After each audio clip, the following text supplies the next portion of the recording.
મિત્રો, એકાદશીના દિવસે 11 ચોખા અને 3 તુલસીના પાન આ જગ્યાએ મૂકી દેજો.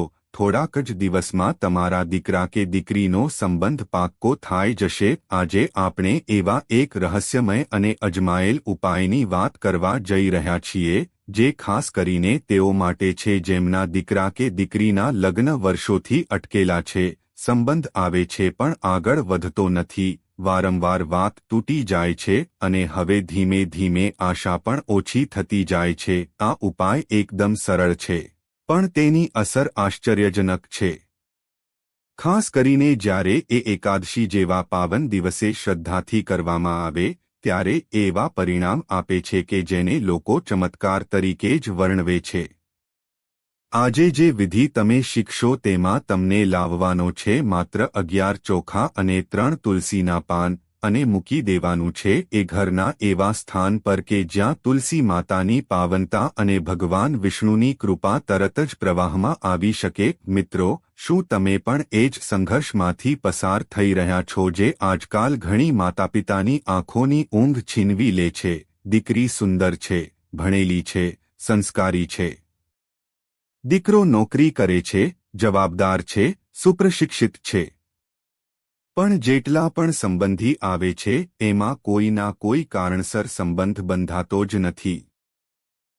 ક્યારેક જાતભાતના કન્ડિશન આવે છે, ક્યારેક છેલ્લી ઘડીએ વાત તૂટી જાય છે, અને ઘણા વખતથી માંગવું પણ આવતું નથી. અને એ જ ક્ષણે એવી લાગણી ઊભી થાય છે કે જાણે સમગ્ર જગત સામે તો લડી શકાય, પણ નસીબ સામે નથી. તો મિત્રો, આજે જે ઉપાય અમે તમારી સામે મૂકવા જઈ રહ્યા છીએ એ કોઈ અંધવિશ્વાસ નથી. એ વૈદિક શાસ્ત્રોમાં લખાયેલો, કાર્યસાધક અને મનથી કરેલો ઉપાય છે, જેને હજારો પરિવારોએ માત્ર 31 દિવસમાં પોતાના ઘરમાં શહનાઈની ગૂંજ સાંભળી છે. અને એ ઉપાય માટે તમને જોઈશું માત્ર 11 શુદ્ધ, અખંડિત ચોખાના દાણા, 3 તાજા તુલસીના પાન.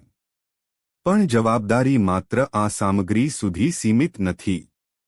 જ્યારે તમે એ સચોટ દિવસે, સચોટ જગ્યા પર, શાસ્ત્રોક્ત રીતથી મૂકો છો, ત્યારે એ તમારી ભગવાન સુધીની પ્રાર્થનાનું માધ્યમ બની જાય છે. તો મિત્રો, વિડીયોમાં આગળ વધતા પહેલા, જો તમે ઈચ્છતા હોવ કે માતા લક્ષ્મીની કૃપા તમારી ઉપર સદા રહે, તો આ વિડીયોને લાઇક કરો અને કમેન્ટમાં જય માં લક્ષ્મી જરૂર લખી દેજો. ચાલો હવે સમજીએ કે આ ઉપાય એટલો શક્તિશાળી કેમ છે. એકાદશી માત્ર હિન્દુ કેલેન્ડરનો એક દિવસ નથી. એકાદશી એ દિવસ છે આત્મશોધનનો. શાસ્ત્રો કહે છે કે એકાદશી તિથિ મમ તુલ્યા નહીં કાચન. ભગવાન શ્રી વિષ્ણુ સ્વયં કહે છે કે એકાદશી જેટલી મને પ્રિય બીજી કોઈ તિથિ નથી. આ દિવસે કરેલી પ્રાર્થના, ઉપાસના કે વિધિ એ માત્ર ભગવાન સુધી જ નહીં પહોંચે, પણ તમારા ઘરના કર્મફળ પર સીધો અસર કરે છે. અને જ્યારે તમે એ દિવસે તુલસીના પાન, જેને શાસ્ત્રોમાં વૈષ્ણવી શક્તિ માનવામાં આવે છે, અને અખંડિત ચોખા, જેને શાસ્ત્રો અન્નદેવીનું સ્વરૂપ માને છે, એ બંને તત્વોને સાથે મૂકી એક સાત્વિક ઉપાય કરો છો, ત્યારે એ માત્ર ચોખા કે પાન નથી, એ તમારા સંકલ્પનો એક શક્તિશાળી પ્રવાહ બની જાય છે, જે આપમેળે નેગેટિવ એનર્જી, ગ્રહ દોષ, અદૃશ્ય વિઘ્ન અને રૂંધાયેલા માર્ગોને હટાવવાનું કાર્ય કરે છે. ઘણા પરિવારોનો અનુભવ છે કે જ્યાં ઉપાયથી પહેલા કોઈ પણ વાત આગળ ન વધતી, ત્યાં માત્ર 31 દિવસમાં જ્યાં આશા છોડી દીધી હતી, ત્યાંથી એક નવું દરવાજું ખુલી ગયું. શું તમે પણ તૈયાર છો તમારા દીકરા કે દીકરીના માટે આશાનો દરવાજો ખોલવા? તો આપનું મન સ્થિર કરો, શ્રદ્ધા સાથે જોડાવા તૈયાર થાઓ. કારણ કે આગલું પગલું એ તમારું ભવિષ્ય બદલી શકે છે. તો હવે શીખી લો આ શક્તિશાળી વિધિ, જેણે હજારોના જીવનમાં ચમત્કાર સર્જ્યો છે. મિત્રો, આજની આ વિધિ સામાન્ય નથી. આ વિધિ એ પ્રાચીન શાસ્ત્રોમાં વર્ણવાયેલ એક રહસ્યમય અનુષ્ઠાન છે, જ્યાં તુલસી અને ચોખા જેવા શુદ્ધ તત્વો સાથે ગ્રહશક્તિઓને સાંકેતિક રીતે સમર્પણ કરી દેવામાં આવે છે, અને એ સમય કીર્તરૂપે ભગવાન વિષ્ણુનું સ્મરણ કરવા માત્રેથી રુધિરમાં સકારાત્મક ઊર્જા પ્રવાહિત થવા લાગે છે. ઉપાય ક્યારે કરવો? મિત્રો, વિડીયોમાં આગળ વધતા પહેલા જો તમે ઈચ્છતા હોવ કે માતા લક્ષ્મીની કૃપા તમારી ઉપર સદા રહે તો આ વિડીયોને લાઇક કરો અને કમેન્ટમાં જય માં લક્ષ્મી જરૂર લખી દેજો. આ ઉપાય કોઈપણ એકાદશીના દિવસે કરવામાં આવે તો ઉત્તમ પરિણામ આપે છે. એકાદશી એ શ્રી વિષ્ણુનો વિશેષ દિવસ છે. આ દિવસે તેમનું પાવન અનુગ વધુ તીવ્રતા સાથે પ્રાપ્ત થાય છે. સવારના સમયગાળામાં પ્રેફરેબલી સૂર્યોદય પછીનો પહેલો ઘડિયાળ કલાક બ્રહ્મ મુહૂર્ત બાદ સૌથી શુભ માનવામાં આવે છે. સવારે વહેલી સવારે ઉઠીને શુદ્ધ સ્નાન કરવું, ઘરના મંદિરમાં દીવો, ધૂપ તથા ભગવાન વિષ્ણુ તથા તુલસી માતાને નમસ્કાર કરવો. પવિત્રતા રાખવી ખૂબ જરૂરી છે. આ ભક્તિપૂર્વક કરેલો ઉપાય છે, માત્ર પ્રક્રિયા નથી. શું શમેલ કરવું? 11 અખંડિત ચોખાના દાણા યાને કે એક પણ ચોખો તૂટેલો નહીં હોય.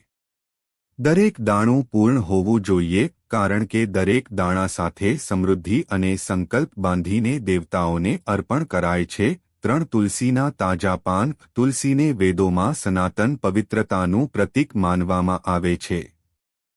પાન એવા હોવા જોઈએ કે જેમાં છિદ્ર ન હોય, સુકાયા ન હોય. સવારે 8 વાગ્યા પહેલા તુલસી માતાને નમસ્કાર કરીને પ્રેમથી પાંદડા તોડવા. તુલસીના પાન તોડતા પહેલા તુલસ્ય નમઃ મંત્ર બોલવો અને તોડ્યા પછી ક્ષમ્યતામ માતર કહી ક્ષમાયાચના કરવી, કેમ કે તુલસી માતાને જીવન સ્વરૂપ માનવામાં આવે છે. મૂકવાનું ક્યાં? તમારા ઘરના મુખ્ય પ્રવેશદ્વારની અંદરથી જોવા મળતી દિવાલ પર એક પવિત્ર જગ્યા પસંદ કરો. ત્યાં લાલ કે પીળા રંગનું પવિત્ર કપડું, માળો, સાફ દુપટ્ટો વગેરે પાથરો. એ જગ્યા એવી હોવી જોઈએ જ્યાં દરરોજ કોઈ અસાવધાન રીતે પગ ન રાખે અને જે સ્થાન રોજ સાફસુથરી રહે. હવે એ લાલ કપડા પર પ્રથમ 11 ચોખાના દાણા સરસ ગોઠવો. સ્વસ્તિક રેખામાં રાખો તો શ્રેષ્ઠ. હવે એ ચોખા પર 3 તુલસીના પાંદડા ગરીમાંથી મૂકો. કોઈની પાસે ન બોલતા, શાંતિથી, ભાવભાવે. ત્યારબાદ બંને હાથ જોડીને આંખ બંધ કરો અને સંપૂર્ણ ભક્તિ સાથે ભગવાન વિષ્ણુ તથા તુલસી માતાને આ પ્રાર્થના કહો. હે શ્રી વિષ્ણુ અને તુલસી માતા, મારા દીકરા દીકરીના જીવનસાથીના માર્ગમાં જો કોઈ અજાણી વિઘ્ન શક્તિ છે, જો કોઈ ગ્રહબાધા, દોષ કે નસીબની વાઘોડ છે, તો આજે તમારું આશીર્વાદ મળી એ દૂર થઈ જાય અને 31 દિવસમાં અમારા ઘરમાં શુભ સમાચાર મળે. જ્યારે પ્રાર્થના પૂરી થાય તો એ ઉપાય કરેલું સ્થાન 7 દિવસ સુધી ન ખસેડવું. એ જગ્યા પર કોઈ ઝાઝુ ચાલ ચલાવ ન થાય એ ધ્યાન રાખો. 7 દિવસ પછી ચોખા અને પાંદડાઓને વહેતા જળમાં વિસર્જન કરો અથવા વૃક્ષમૂળે દફનાવી દો. મિત્રો, વિડીયોમાં આગળ વધતા પહેલા જો તમે ઈચ્છતા હોવ કે માતા લક્ષ્મીની કૃપા તમારી ઉપર સદા રહે તો આ વિડીયોને લાઇક કરો અને કમેન્ટમાં જય માં લક્ષ્મી જરૂર લખી દેજો. આ ઉપાય કરવાથી ઘરનું વાતાવરણ સકારાત્મક બનતું જોઈ શકાય છે. ઘરના સભ્યો વચ્ચે સંતુલન અને શાંતિ આવે છે. અચાનક જ ખાસ સંબંધો તરફથી ફોન કે મુલાકાત થાય છે.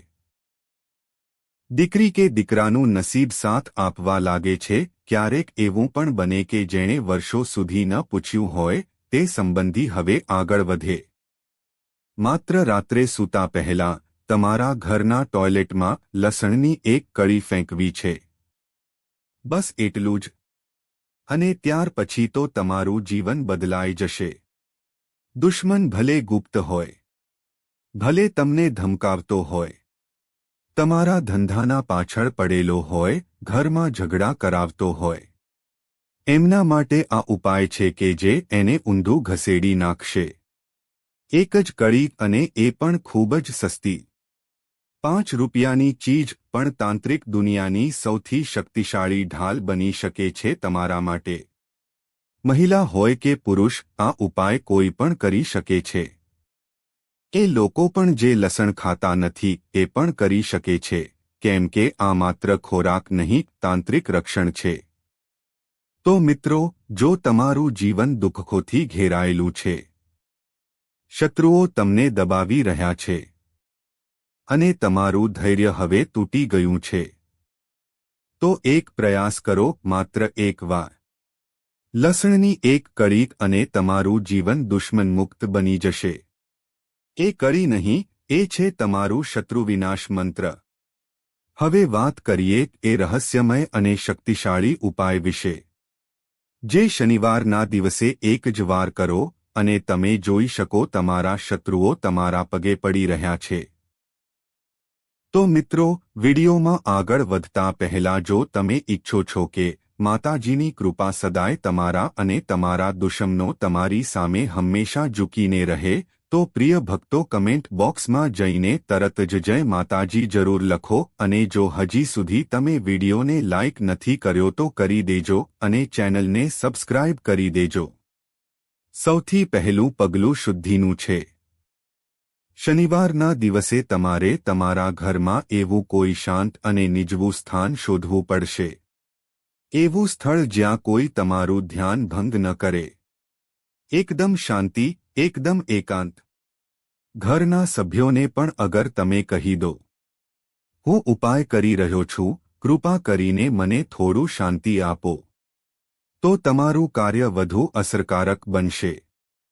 હવે આવો ઉપાય તરફ વધીએ. તમારે લેવી છે માત્ર એક નાની લસણની કળી, આખું લસણ નહીં. જેમ ઘરમાં લસણની નાની નાની કળીઓ હોય છે, એમાંથી માત્ર એક કળી, પણ ખાસ યાદ રાખો, છાલવાળી જ હોવી જોઈએ. છાલ ઉતારેલી કળી આ કાર્ય માટે યોગ્ય નથી. હવે જે કામ તમારે કરવું છે એ ઘણું જ ખાસ છે. એ લસણની કળી તમે હાથમાં લો અને હવે તમારું ધ્યાન કેન્દ્રિત કરો. એ કળી પર તમારે કાળો માર્કર કે સ્કેચ પેન લઈ લખવું છે. એવું લખવું કે છાલ તૂટી ન જાય અને લખાણ સ્પષ્ટ દેખાય. ધ્યાન રાખજો, જેલ પેન નહીં, લસણ તૂટી શકે છે. હવે કળીની એક બાજુ લખો શત્રુ અને બીજું બાજુ પણ લખો શત્રુ. જો તમારે શત્રુના નામ ખબર છે, માનો કે તમારા શત્રુ છે અજય અને કરણ, તો તમે એક બાજુ અજય અને બીજી બાજુ કરણ પણ લખી શકો છો. પણ જો શત્રુઓ ઘણા છે કે ઓળખમાં નથી, તો બંને બાજુ શત્રુ લખવું શ્રેષ્ઠ રહેશે. તો મિત્રો, વિડીયોમાં આગળ વધતા પહેલા જો તમે ઈચ્છો છો કે માતાજીની કૃપા સદાય તમારા અને તમારા દુશ્મનો તમારી સામે હંમેશા ઝૂકીને રહે, તો પ્રિય ભક્તો કમેન્ટ બોક્સમાં જઈને તરત જ જય માતાજી જરૂર લખો અને જો હજી સુધી તમે વિડીયોને લાઇક નથી કર્યો તો કરી દેજો અને ચેનલને સબસ્ક્રાઇબ કરી દેજો. હવે આ લસણની કળી તમારે તમારા ડાબા હાથમાં મઠ્ઠી બનાવીને ભળી લેવી છે. જોરથી કસીને.